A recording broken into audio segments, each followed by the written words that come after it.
सभी सुंदर साथ को कोटान कोट प्रेम प्रणाम। सुंदर साथ जी, पिछली वीडियो में हमने श्री किरंतन ग्रंथ का प्रकरण 78 पूर्ण किया। आज हम आगे के प्रकरण का पाठ करेंगे। सुंदर साथ जी, अगर आपको यह वीडियो अच्छा लगे तो प्लीज़ लाइक करें और जो भी सुंदर साथ आपके साथ जुड़े हुए हों उन सबको भी यह वीडियो अवश्य शेयर कर दें। सुंदर साथ जी, जिन्होंने अब तक हमारे इस चैनल को सब्सक्राइब नहीं किया वे प्लीज़ इस चैनल को सब्सक्राइब कर दें ताकि आने वाले नए वीडियो का नोटिफिकेशन आपको तुरंत मिल जाए।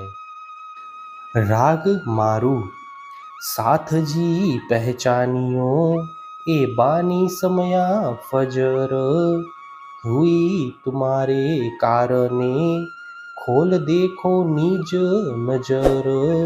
हे सुंदर साथ जी, आत्म जागृति की प्रभात वेला की इस ब्रह्मवाणी को पहचान लो। आत्मदृष्टि से देखो, यह दिव्य वाणी तुम्हारे लिए ही प्रकट हुई है। त्रिविध दूनी तीन ठोर की, चले तीन विध माही, कोई छोड़े न अंकुर अपना, होवे करनी तैसी ताही। जीव सृष्टि, ईश्वरी सृष्टि और ब्रह्म सृष्टि, इस प्रकार तीन प्रकार की सृष्टि क्रमशः वैकुंठ, अक्षरधाम और परमधाम, इन तीन स्थानों से यहाँ पर आई हुई है और तीनों ही अलग अलग आचरण करती है। कोई भी अपने मूल संबंध को नहीं छोड़ती, इसीलिए उनके आचरण भी उसी अनुरूप होते हैं। सुरता तीनों ठोर की, इत आई देह धर, ए तीनों रोशन नासुत में, किया बेवरा इमामे आखर। तीनों स्थानों की आत्माओं ने इस मृत्यु लोक में आकर देह धारण किया है। सतगुरु ने अंतिम समय में इस संसार में आकर इन तीनों के आगमन का विवरण दिया।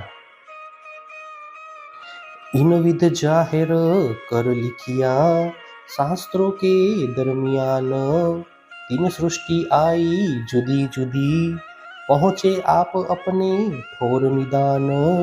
शास्त्रों में इस प्रकार स्पष्ट रूप से कहा गया है कि संसार में तीन प्रकार की सृष्टियाँ अलग अलग स्थानों से आई हैं और वे सब अंततः अपने अपने मूल स्थान में पहुँच जाएंगी। त्रिगुण से पैदा हुई ये जो सकल जहान, सो खेले तीनों गुण लिए, नाही एक दूजे समान। सत, रज और तम, इन तीन गुणों के द्वारा जीव सृष्टि की उत्पत्ति हुई है। ये संसार में भी तीनों गुणों के अनुसार आचरण करती है। इनमें आचरण अनुसार कोई भी एक दूसरे के समान नहीं लगती। आत्म 81 पखले, सब दुनिया में खेलत, मोह अहम मूल इनको, सब याही बीच फिरत। यह जीव सृष्टि इस ब्रह्मांड के 81 पक्षों में रमण करती है। इनकी उत्पत्ति का मूल मोह और अहंकार है, इसीलिए ये मोह और अहंकार में मग्न होकर खेल रही है। मोह अहम गुण की इंद्रियां, करे फेल पशु परवान, फिरे अवस्था तीन में, ए जीव सृष्टि पहचान। मोह, अहंकार, गुण और इंद्रियों के वशीभूत होकर ये जीव पशु जैसा आचरण करते हैं तथा जागृत, स्वप्न और सुषुप्त, इन तीनों अवस्थाओं में विहार करते हुए जीते हैं। यही जीव सृष्टि की पहचान है। सुबुध निकट न आवही, चले बेहर दृष्टि, आत्म दृष्ट न लेवही, तो कही सुपन की सृष्टि। ऐसे लोगों के निकट सद्बुद्धि नहीं आती है। उनका समग्र जीवन बाह्य कर्मकांड में ही व्यतीत होता है। वे अंतर्दृष्टि के द्वारा विचार करके गूढ़ रहस्यों को समझ नहीं पाते, इसीलिए उन्हें स्वप्न सृष्टि कहा गया है।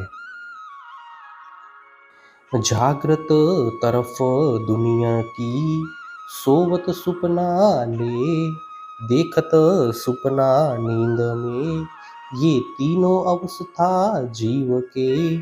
ऐसे जीव जागृत अवस्था में सदैव सांसारिक कार्यों में मग्न रहते हैं, सोते हुए भी संसार का ही स्वप्न देखते हैं और सुसुप्ति में भी संसार के ही सुख प्राप्त करते हैं। जीव सृष्टि की इस प्रकार 3 अवस्थाएं मानी गई है।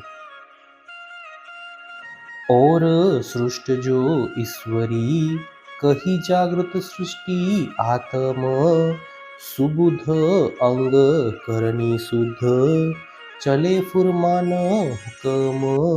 ईश्वरी सृष्टि को जागृत आत्मा कहा गया है। उनके अंतःकरण में शुद्ध बुद्धि रहती है और उनका आचरण भी पवित्र होता है। वे सदैव शास्त्र वचन एवं गुरु आज्ञा के अनुसार अपना जीवन व्यतीत करते हैं। यही सृष्टि ईश्वरी जागृत, आई अक्षर नूर से जे, मेहर ले महबूब की, रहे तुरी अवस्था ए। ईश्वरी सृष्टि की ये जागृत आत्माएं अक्षर ब्रह्म की सुरता के रूप में आई है। वे सदैव धाम धनी की कृपा प्राप्त कर तुरीय अवस्था में रहती है। ब्रह्म सृष्टि आई अरस से, जीत इंद्री सुध अंग, छोड़ माहे बाहिर दृष्टि अंतर, पर आत्म धनी संग। ब्रह्म सृष्टि परम धाम से आई है। उन्होंने अपने गुण अंग और इंद्रियों पर विजय प्राप्त की हुई होती है। वे संसार की अंतः और बाह्य दृष्टि को छोड़कर अपनी सुरता को पर आत्मा तथा धामधनी के साथ लगाई रहती है। एक सुख नेहचल धाम को, और सुख अखंड अक्षर, तीसरो वैकुंठ सुपनो, ये त्रिधा सृष्टि यो कर। ब्रह्म सृष्टि को परम धाम के अखंड सुख, ईश्वरी सृष्टि को अक्षरधाम का सुख एवं जीव सृष्टि को स्वप्नवत वैकुंठ धाम का सुख मिलता है। इस प्रकार तीनों सृष्टि की गति है।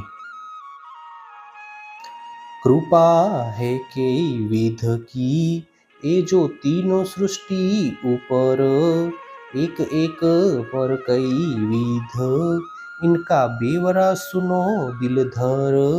इस प्रकार पूर्ण ब्रह्म परमात्मा की कृपा दृष्टि तीनों सृष्टियों पर भिन्न भिन्न प्रकार से पड़ती है। प्रत्येक सृष्टि पर विविध रीति से उनकी कृपा होती है। उसका विवरण ध्यानपूर्वक सुनो।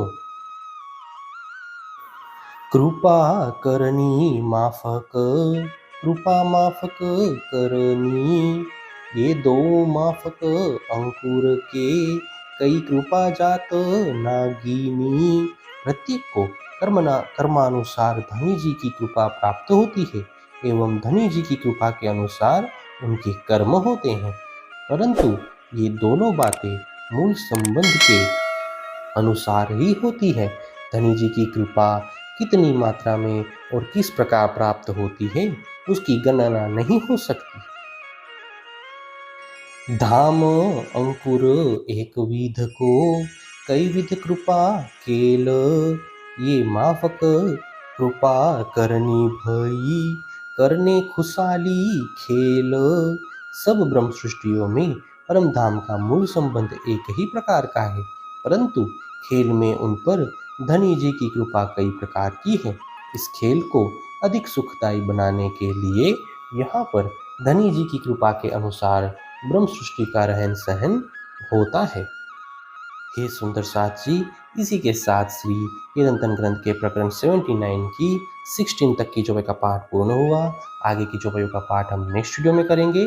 सुंदर साथ जी, अगर आपको यह वीडियो अच्छा लगा हो तो प्लीज़ लाइक, शेयर और सब्सक्राइब अवश्य कर दें। प्रणाम जी।